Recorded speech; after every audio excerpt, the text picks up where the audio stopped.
Assalamualaikum warahmatullahi wabarakatuh. Hello everyone, my name is Harmati Aldo Septanutaka, and today I would like to talk about a topic that is kinda interesting for me.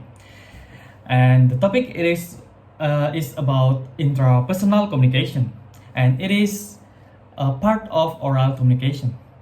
So let's get started. First, what is intrapersonal communication? Intrapersonal communication is self-talk or communication with oneself. It involves thought, feelings, ideas, and internal dialogue people have with themselves. It can be used to motivate, guide decision making, and reflect on life experiences. So basically, it is just you talk with yourself, and we do it a lot. And then, intrapersonal communication has three aspects. The first one is perception. Perception refers to the outward experiences, and perception creates understanding of the outside world. Basically, it is just how we see things. For example, when you see your friend is not smiling, and then you think that he or she is angry, but maybe it is not. And then the second one is self-concept.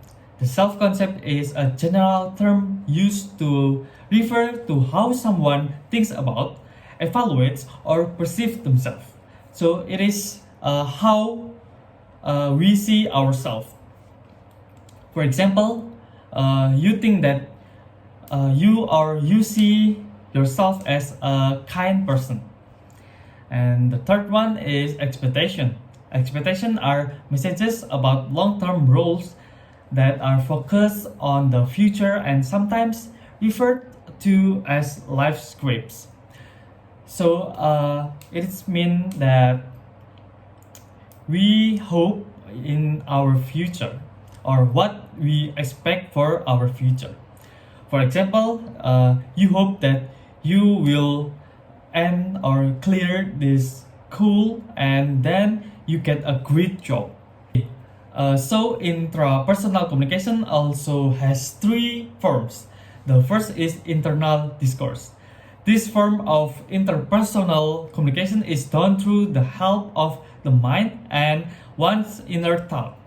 It involves reflection, analyze, and concentration.